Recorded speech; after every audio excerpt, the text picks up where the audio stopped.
Capítulo 2. Como São Francisco converteu o Sr. Bernardo de Assis.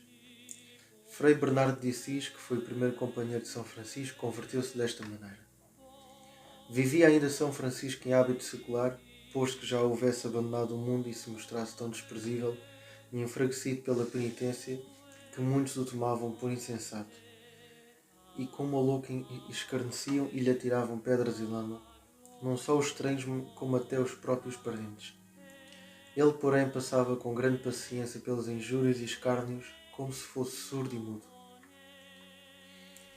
O Sr. Bernardo de Assis, que era um dos mais nobres, ricos e prudentes da cidade, começou a considerar sabiamente o grande desprezo de São Francisco pelo mundo e a grande paciência com que sofria as injúrias, e que, apesar de aborrecido e maltratado, por espaço de 2 anos, cada vez parecia mais constante e paciente. E assim dizia em seu pensar: é impossível que este Francisco não possua a grande graça de Deus. E nesta persuasão o convidou uma noite para passear e dormir em sua casa. E aceitando, São Francisco lá se e dormiu. E o Sr. Bernardo entrou em grandes desejos de contemplar a santidade do seu hóspede, para o que mandou lhe aparelhasse em cama em seu próprio quarto, onde toda a noite ardia uma lâmpada. Mas São Francisco, a fim de ocultar sua santidade, apenas entrou na habitação, deitou-se e fez semblante de dormir. Do mesmo modo fez o Sr. Bernardo, que poucos momentos depois se deitou na cama e começou a ressonar com grande ruído, como se muito profundamente dormisse. Pelo que Francisco, pensando que de facto dormia, se levantou da cama, pôs-se em oração e, elevando os olhos e as mãos ao céu, com grandíssima devoção dizia: Meu Deus, meu Deus. E dizendo isto e chorando copiosamente, ficou até de manhã repetindo sempre: Meu Deus, meu Deus. E outra coisa não dizia, mas só estas palavras, enquanto ia contemplando e admirando a excelência da majestade divina, cuja benevolência para com o mundo era tanta que, por meio dele, seu ser Francisco pobrezinho, se dispunha a prover ao remédio tanto de sua alma como a dos outros. Iluminado assim de espírito profético, antevia as grandes coisas que Deus havia de obter por seu meio de sua ordem. E, considerando a própria insuficiência e pouca virtude, clamava e rogava a Deus que, por sua piedade e omnipotência, sem as quais nada pode a humana fragilidade, suprisse, acrescentasse e executasse o que ele por si mesmo não pudesse. Vendo o Sr. Bernardo à luz da lâmpada os devotíssimos atos de São Francisco e considerando diligentemente as palavras que dizia, foi tocado e inspirado do Espírito Santo a mudar de vida, e assim, logo de manhã, chamou São Francisco e deste modo lhe falou: Irmão, estou inteiramente resolvido em meu coração a abandonar o mundo e a seguir-te no que tu me ordenares. O que ouvindo São Francisco muito se alegrou em espírito e respondeu: Sr. Bernardo, o que vós acabais de me dizer é tão grande e dificultosa coisa que precisamos de pedir conselho a Nosso Senhor Jesus Cristo e rogar-lhe que se digne mostrar-nos na sua santíssima vontade sobre tal assunto e ensinar-nos o meio de a pôr em execução. Vamos, pois, à casa do Sr. Bispo, onde vive um bom sacerdote, a quem pediremos que nos diga missa.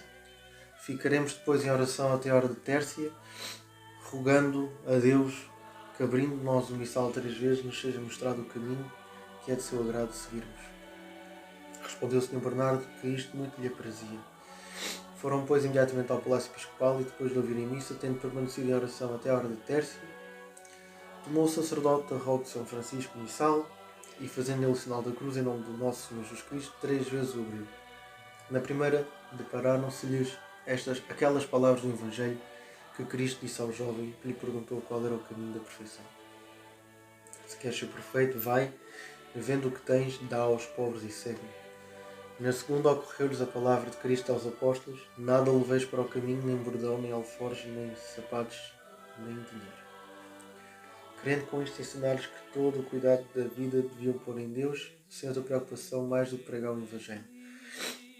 Na terceira, leram aquele conselho de Cristo: Quem quiser vir após mim, negue-se a si mesmo, toma a sua cruz e siga-me.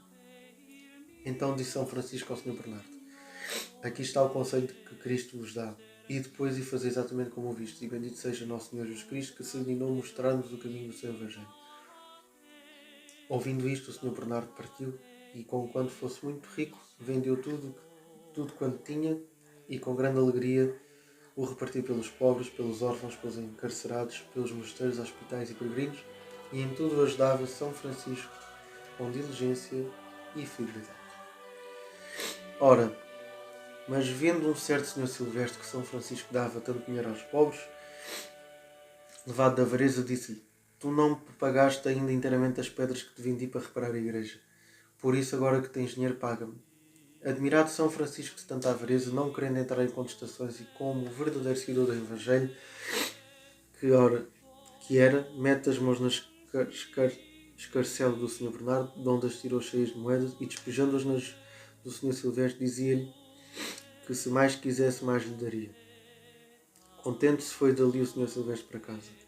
De noite, porém, saltar no remorso do que fizeram naquele dia, e arrependido da sua avareza, pôs-se a considerar no fervor do Sr. Bernardo e na santidade de São Francisco. E na noite seguinte e nas outras duas imediatas teve de Deus esta visão.